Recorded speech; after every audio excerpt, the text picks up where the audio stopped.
For this edition of Now Age Conversations, I'm here with John Stauber. Hey, John. Hey, how you doing, Craig? Great to see you. Good to see you. John's a journalist and author, former the founder and executive director of Center for Media and Democracy. I'm accurate there, right? You are. You're right on the mark. Yeah. You and I first got to know each other.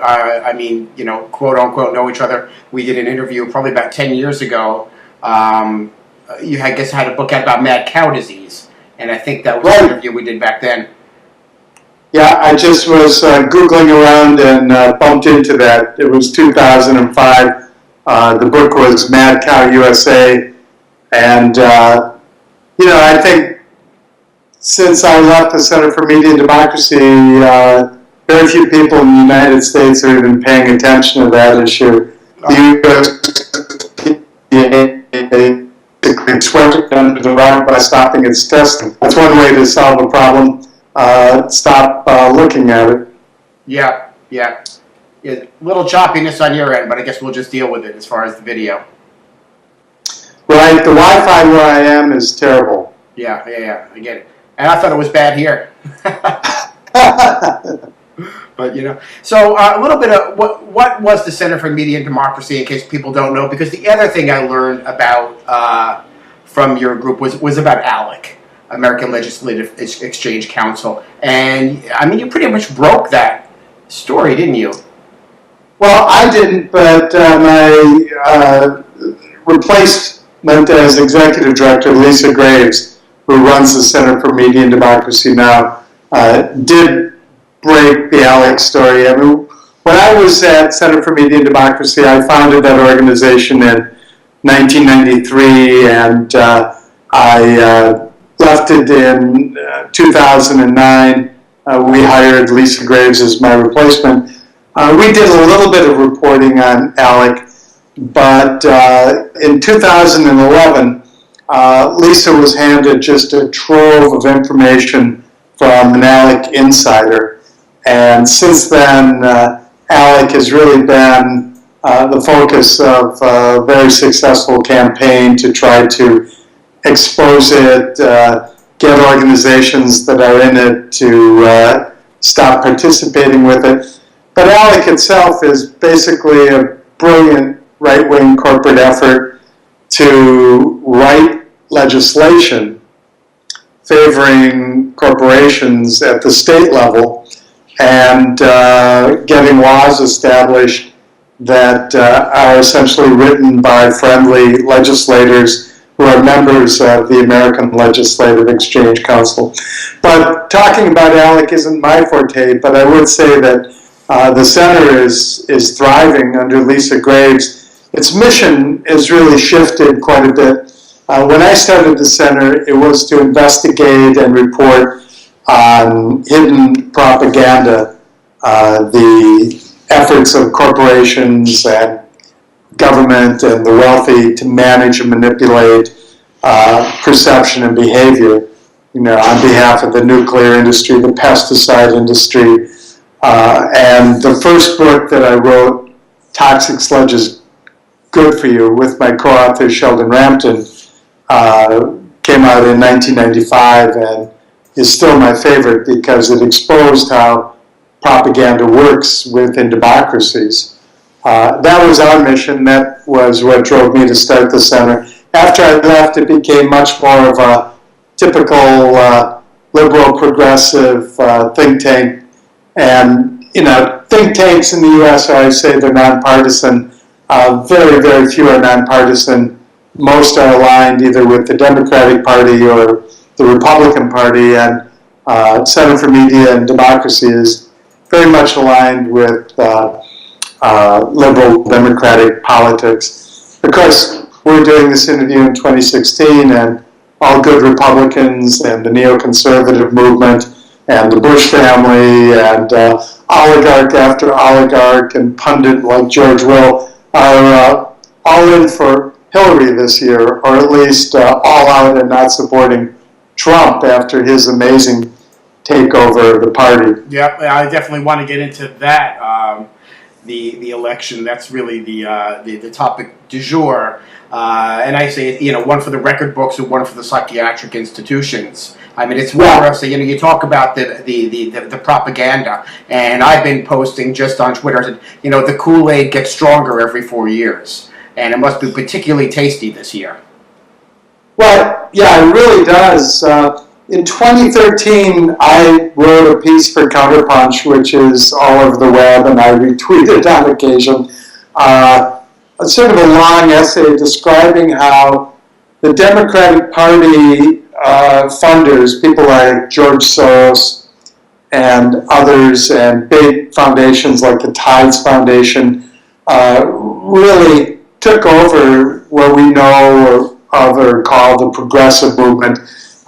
People who get paid to organize at Move On or get paid to write at places like Alternate or The Nation, and turned it into a front for liberal politics, simply by pouring so much money into it and doing with the progressive movement what the right-wing business people did with the conservative movement about 20 years ago, creating lots of publications and think tanks and thinkers to push a right-wing agenda. And I think one reason every 4 years it gets uglier and crazier is that essentially we live in an oligarchy where we have just one group of rulers, and together they own two parties. One's the Republican Party and one's the Democrat Party.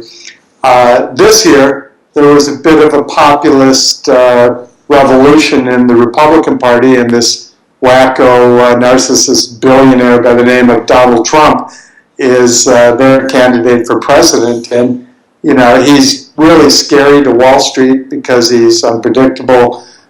He's really scary to the neocons because he doesn't seem to be in line with their hardcore defense of the American empire the way Hillary or George Bush are. So, and he took over their party. He beat 15 others who are much better identified with the Republican Party to seize control. So it's very bizarre, and it was an exciting development in the Democratic Party, which was the Bernie Sanders campaign. But as you know, you and I and others pretty much spotted that early on as the same old, same old. He was simply, this time round's progressive sheep herder who was out there saying all the right revolutionary things, using all the right rhetoric, punching the right buttons, anti-TPP, pro-worker. Hats off to Bernie because he's always been one of the few people in Washington pro-single payer, pro-national health care. But he made it clear early on that if he wasn't the nominee, he would support the nominee. And very early on, there were only two people running, him and Hillary. He ran against everything Hillary stood for and then delivered all his supporters to her, except for the usual hardcore, who, as we do every 4 years, will not vote for either the Republican or the Democratic Party candidate because we don't like the fact that billionaire oligarchs hijacked our democracy and are crowding out any other party. Yeah.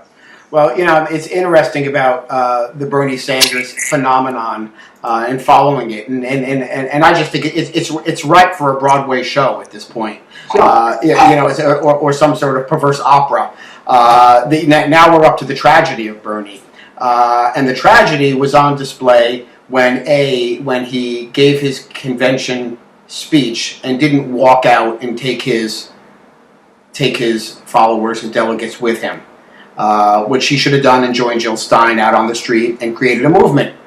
Absolutely, and just to interrupt, Jill Stein offered him the chance, an opportunity to do something that truly would have made history and may even have gotten them put in the White House to run on the Green Party ticket. There have never been two presidential candidates more despised. A majority dislike each candidate, Hillary Clinton, Donald Trump. Bernie is independent, he's popular, but he didn't have the guts, he didn't have the courage. And, you know, a lot of people were really suckered in by Bernie and put him on a tall pedestal.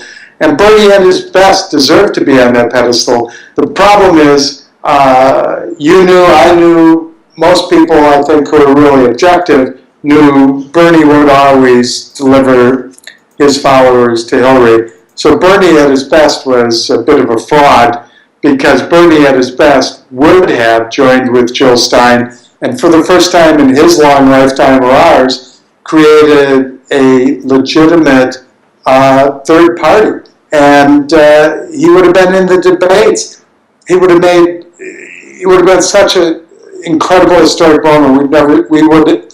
We have never seen anything like it, and now we never will, apparently, for who knows how long. Yep. And in absence of that, we have now then the tragedy part of Bernie, when Hillary gave her acceptance speech and she kind of gave her thanks, and the camera panned over to Bernie, which looked like an emasculated, dejected, deflated man. Which the look on his face was so was uncomfortable to look at. To see that what he agreed to theoretically, now it had come to pass, and he was living with this. Okay, now I've done it, and it cannot feel good. There's that sort of tragedy aspect to it, which makes it so theatrical to me. I could see this on stage at some point in the not very very distant future. But one thing that came clear that you noted about, I mean, it really is the establishment versus everybody else now. I mean, and that now the establishment is one party establishment. I wrote about that last week in my piece. Is that they've all now come over. Yeah, thanks. And they've all come over now to and they create this sort of illusion that we're doing it to avoid Trump. But the obvious is that no, Hillary just more accurately reflects their policy concerns, neocon, neoliberal policy concerns. And interesting things just about talking about just terminology. We can float around the term neocon and neoliberal, and it certainly came up for the first time in the in Jill Stein's the Green Party town hall on CNN last night. Or Ajamu Baraka actually said twice neoliberal, which I don't think you'll ever hear that term used on CNN or any American major news network. And again, we can talk about it all we want, but people are still really ignorant to what that means. They're ignorant to the sort of system of oppression, economic oppression that they live under. And that talk about propaganda. Can you talk a little bit about how they've been so successful about creating this sort of gulag, economic gulag, and we don't even know what it is? Well, I think the key to it is the so-called two-party system, which some people feel is almost sacrosanct, that somehow, our democracy is defined by two parties, which was never the intent of the founders. There was questions whether there should even be political parties, but once you have two parties that are both beholden to Wall Street interests, to the biggest corporations in the world, and to the militarism, what good old Dwight Eisenhower back in 58 or 59, I guess 60, when he was leaving, 59, called the military-industrial complex. Beware the military-industrial complex, the permanent warfare state. The biggest business in America is weapons, 700, 800, you can't even keep track of them, foreign military bases. That has become the neoliberal establishment. The neoconservatives and the neoliberals, especially in the age of Bill and Hillary, have all sort of merged now.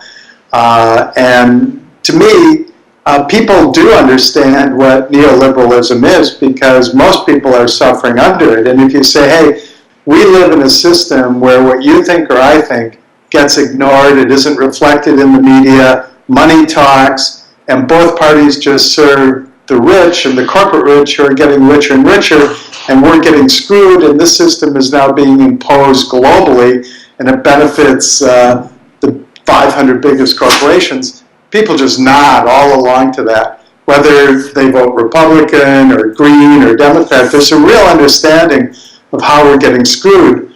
The problem is there is no real common alternative, and people end up voting their fears. So somebody who nods their head to that and is most frightened of Donald Trump, will sing the praises of Hillary Clinton at least through November to defeat Donald Trump, and vice versa for those who think, Clinton is the worst of the candidate. And we just keep rolling forward with the rich getting richer, the anger growing, the social problems increasing, and fundamental issues that you and I grew up with, and where movements were born, like the civil rights movement, to strike down Jim Crow laws and stop lynchings and secure fundamental rights for African Americans in our society.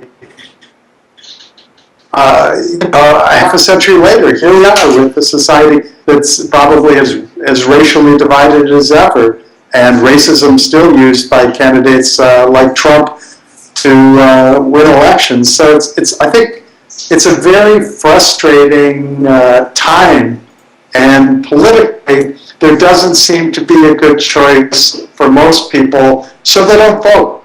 Most people in the United States simply won't vote in this election. And those who do vote, most of them, will vote against one of the other candidates. As I say, though, this election really shows the brilliance of the bipartisan oligarchy, the fact that both parties are owned and controlled and by and serve the rich, because Trump's populist movement, and people like to depict it as the problem is Trump. No, the problem is corporate capitalism and the melees and how everything's getting worse and more difficult for most people in America and around the world, frankly, and there doesn't seem to be any alternative because the strings are pulled by those who get richer and richer and richer. That's the problem. Trump tapped into that with this very sort of nativistic, right-wing, populist anger. That anger isn't going to go away. That's another reason why I'm so disappointed that Bernie Sanders didn't have the guts to wake up and save himself and take up with Jill Stein and really lead a historic charge, because there was such a left populist movement going, for workers, for students, against Wall Street, and he really embodied that, and that's why he was so wildly popular. And once he popped his own balloon and crawled into bed with Hillary and the neoconservatives who lied us into the war in Iraq, and of course she voted for that war, any chance of something arising from what most people call the progressive populist movement and really changing the way power is wielded and really revitalizing democracy just sank to the bottom of the ocean. Yeah. Couldn't agree more. Which brings us to now, if Trump is not the enemy now is clearly the anti-establishment candidate. And yeah, guns have been refocused. Yep, and that's now showing up in the what I'm seeing is the organized smear of Jill Stein. And maybe we can get into a little of that because we've been going back and forth about the sort of back channels about how that's been happening.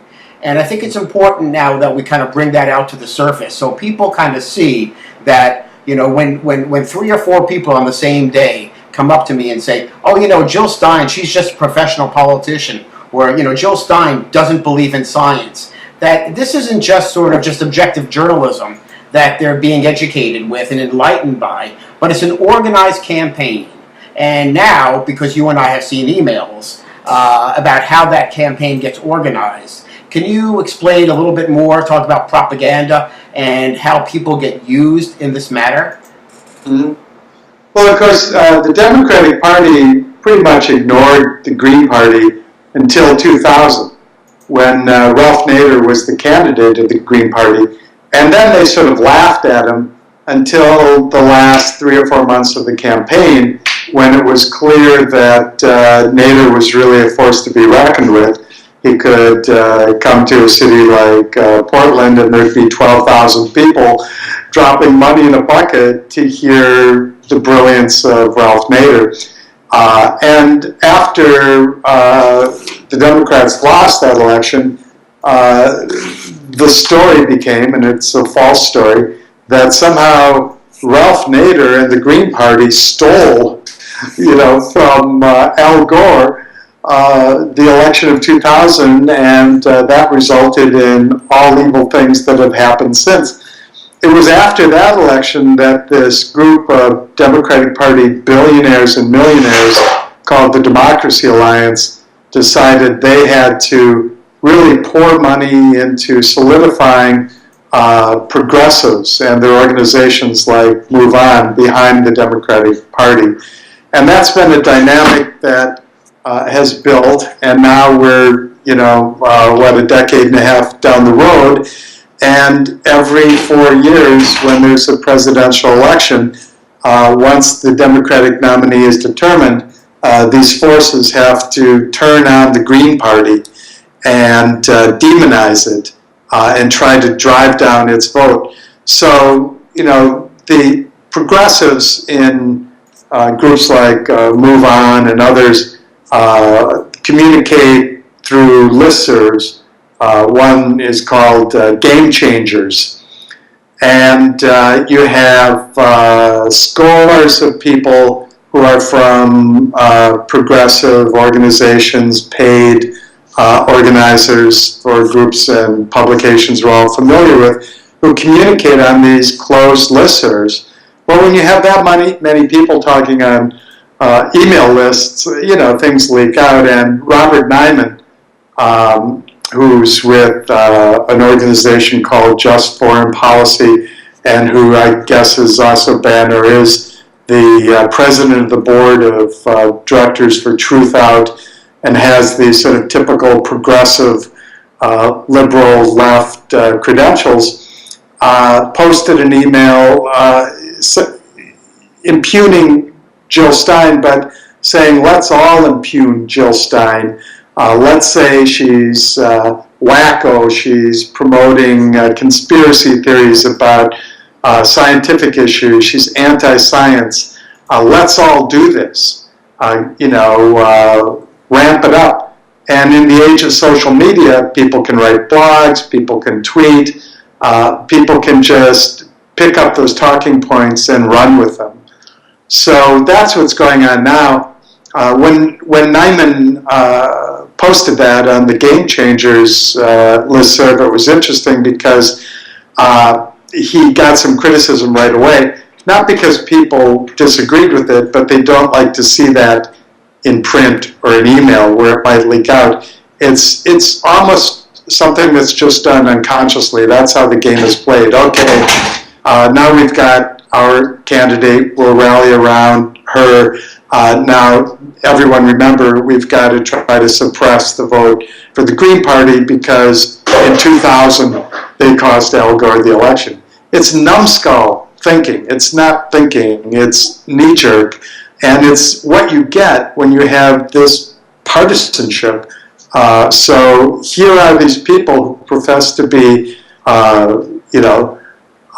liberal, left, progressive, anti-war, people like Nyman, who runs a supposed anti-war organization, organizations like Move On, etc., in bed now with the neoconservative right who lied America into Iraq, in bed with the Koch brothers, who made it clear early on that they much preferred the Democratic candidate over Trump, in bed with all sorts of oligarchs, and the list just grows. The Republican elite has moved to support the Democratic Party candidate this year, along with Bernie Sanders and the failed populist revolution, because it never was a populist revolution. It was always this election cycle scam. to benefit whoever the Democrats nominate. So then going forward, I mean, if you want to pick out a little bit of hope about going forward, Harvard did a survey, I guess, a couple of months back about surveying millennials about what how they view institutions, particularly political institutions, and I guess what they found was particularly shocking, of course, to at least at Harvard and everywhere else, because you basically see the game is over for the establishment parties. Give it one or two more cycles, because one of the things that was interesting to me that more than 50% of millennials don't trust capitalism, and because they've seen what's happened to their parents. And my daughter, who's a millennial, who's her senior year in college, was a summer intern job in an immigration law firm in Manhattan, and said to me, "I don't like adulting." And I said, "I don't know what that means." She said, "It's what millennials talk about, taking on adult responsibilities." Mm-hmm. And I was so taken aback by that statement, because she's not one who runs away from challenge or runs away from responsibility. But I think what came true for her and other millennials I talk to now, I say, "Do you know what adulting is?" And they all talk about it in the same way, and they speak about it as if the world they were promised and then the world that's getting thrown into are two different things. Yeah, I read that piece of yours. It was good. Again, and of course, it was the millennials who really fired up the Sanders movement. Sort of the millennials and some of us older baby boomers. I wasn't a Bernie Sanders supporter because I could see from the beginning exactly where that was going, and we know where it's ended up.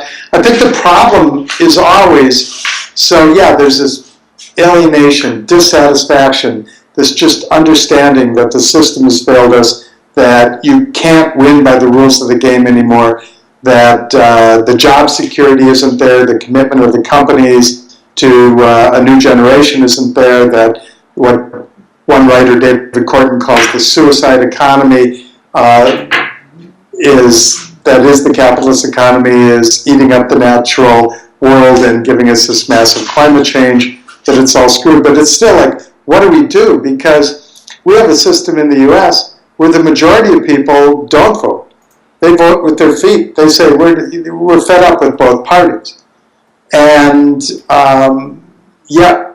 every 2 years, every 4 years, people are elected, people hold office, and we see how the political process is becoming more and more dysfunctional, but the corporations and the wealthy are still benefiting, gaining more and more control, and the anger continues to build, which is why Trump is the Republican candidate. He's a product of just almost nihilistic rage on the part of a lot of people that the system is failing them. Really smart, anti-capitalist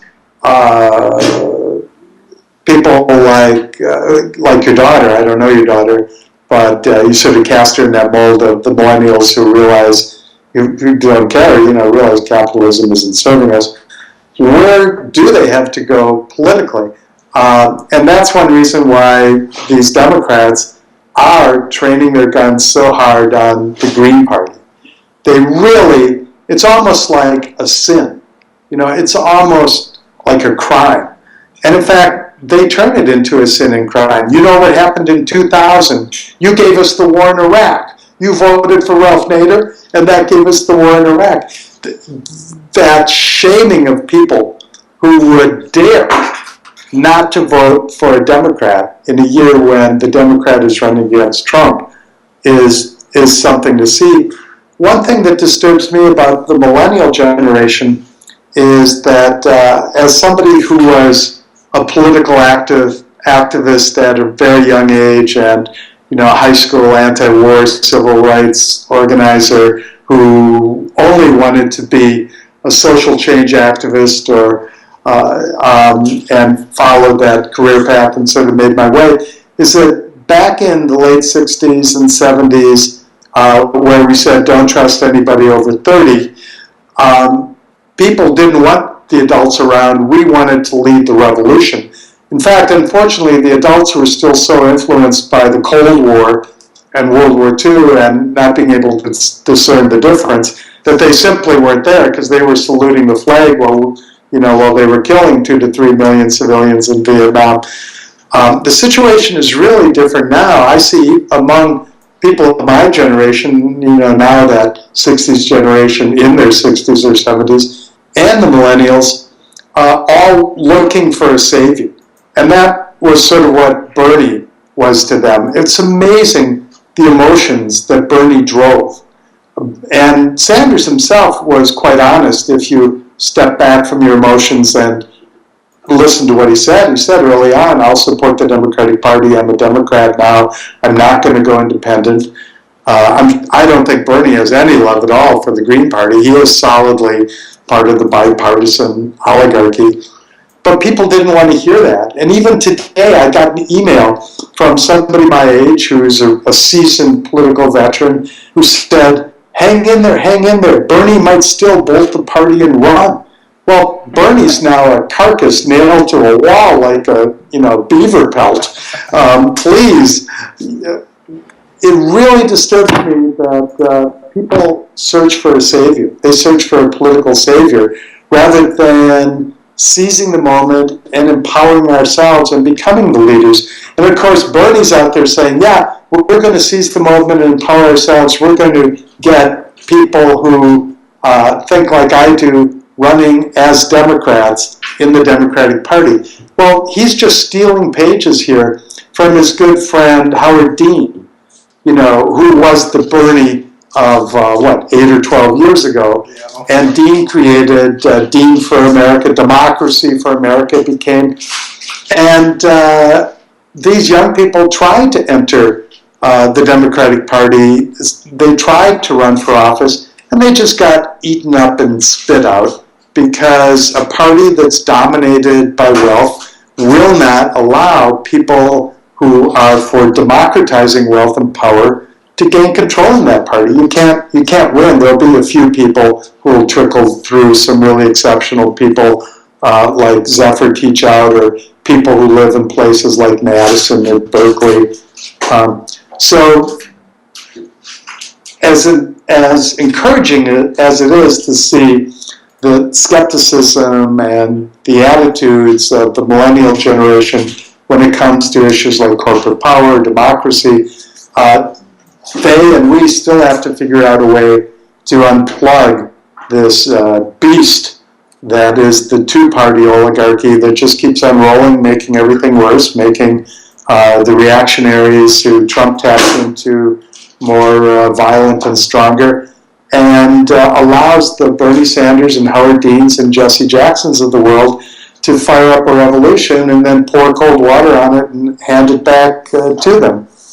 Yeah. One thing that you mentioned in there that I picked up on is just talking about this sort of savior, imagery that people had. And, I interviewed Jill Stein a few times, going back to last summer, the first time, and then it was clear to me that the Trump-Sanders phenomenon were both cult of personality, messianic figures. Exactly. And that was really clear to me. And I brought it up to Jill Stein, and she, of course, didn't want to dig in that direction. I get that. But it's something where, even in her case, I have friends of mine who supported Bernie, and then they act like, so now she's your messiah? And it's like, no. That's not how I operate. It's just about how do we create a movement? She just happens to be the person there right now to lead something. But it's not about Jill Stein. But people just don't seem to know. And I think where that comes from is our whole addiction to celebrity in our society. Yeah. We're all celebrity addicts. I mean, this is why I started my campaign, Term Limits for Celebs. We talk about term limits for politicians. I mean, the obscenity that we have, that we cannot relate to leaders, and we have to think about them like movie stars, or rock stars, or reality show hosts. Really spoils and really taints our discernment. such that we think that we're separate from the process. Maybe people think, oh, I'll just vote, and then they'll change everything because they're the Messiah.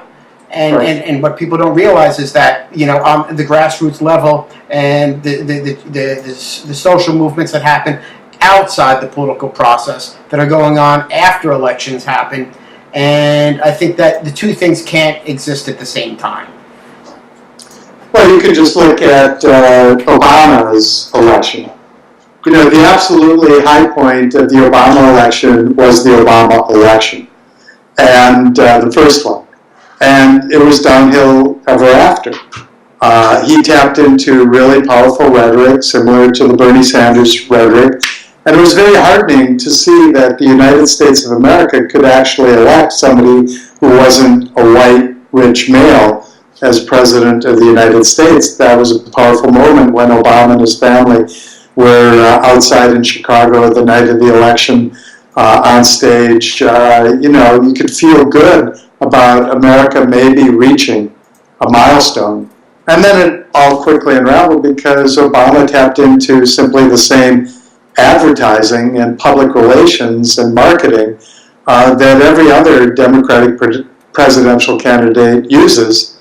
The first thing he did before he even was sworn in was announced that there would be no investigation of the event that actually put him in office, the illegal, immoral invasion of Iraq, something that I wrote about with Sheldon Rampton in Weapons of Mass Deception, and then a follow-up book, The Best War Ever, a war that gave us ISIS and everything that's going wrong in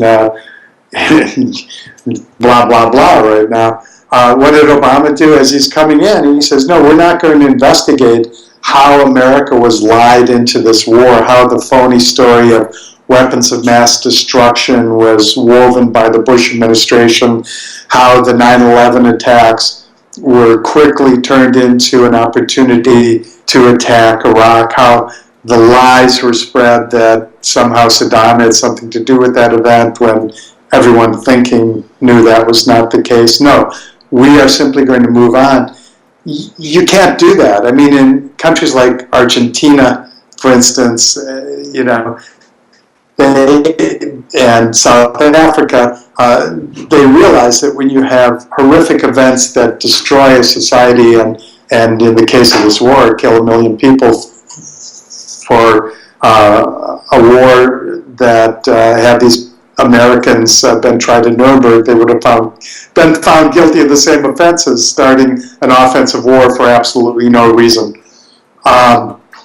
You've got to root out that sort of rot. Instead, he puts Hillary in at the State Department, the candidate he defeated. He puts all the people in who were part of the implosion of the banks in 2008 when he was being elected, and nothing happened there structurally to change that situation.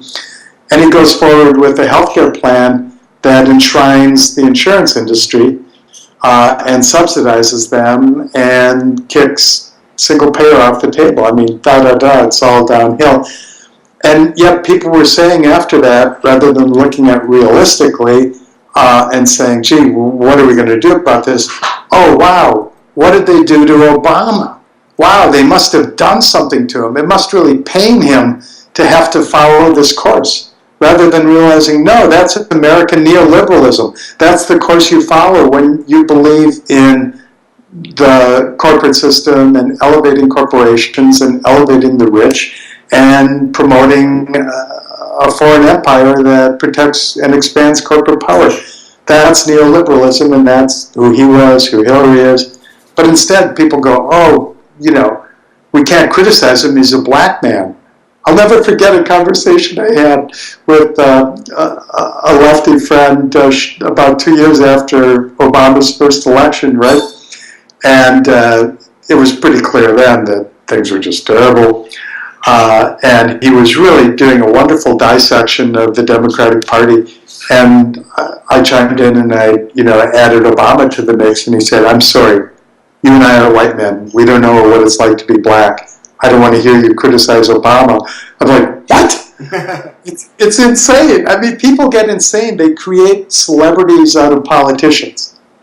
When the idea of a democracy is a politician is supposed to be a normal person who is a public servant and is actually chosen to offer him or herself to be elected and meet the needs of the people in office. Instead, now it's all rock stardom, marketing, and you can be a Bill Clinton or a Hillary Clinton, come into office with little or no money, and exit as an incredibly powerful multi-millionaire to the point where it just trickles all the way down to the family and the daughter, Chelsea. And we have, the people who serve the oligarchy themselves become sort of mini oligarchs simply by being in political office and then going on to be lobbyists and public relations professionals. Yeah. Your work now, mostly found in Counterpunch? Yeah, I just quit writing for a really long time and really just took retirement seriously. I've got a beautiful place in the woods in Wisconsin, doing some traveling, just enjoying not having to raise money, manage an organization, write books. And then 2013, I wrote this piece about the progressive movement being a PR front for rich Democrats. And then watching the Sanders campaign this year really got me juiced, and I ended up sort of writing a series of 6 interlocked articles starting in April about, hey, wake up, folks. This is how it's going to end.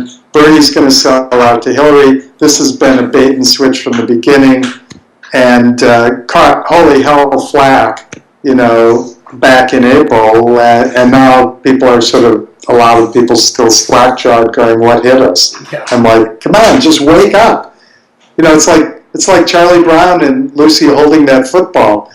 She always takes the football away and Charlie's kicking it, he falls on his butt. But there he is, back again. This time she's not going to move the football. That was Bernie Sanders, Howard Dean, Jesse Jackson, etc. Yeah. Well, this has been great. I really appreciate your taking the time to do this. And we'll make sure any links to your articles we'll have embedded with this video. I just want to remind people that if they like what we do here at the Now Age Press, we do accept support, and they can click the support button and help us to thrive and expand what we do. So thanks so much. We will stay in touch on Twitter. Great. Thanks for the interview. Thanks for everything you do. It was a lot of fun. Yeah, talk soon. Bye-bye. Bye-bye.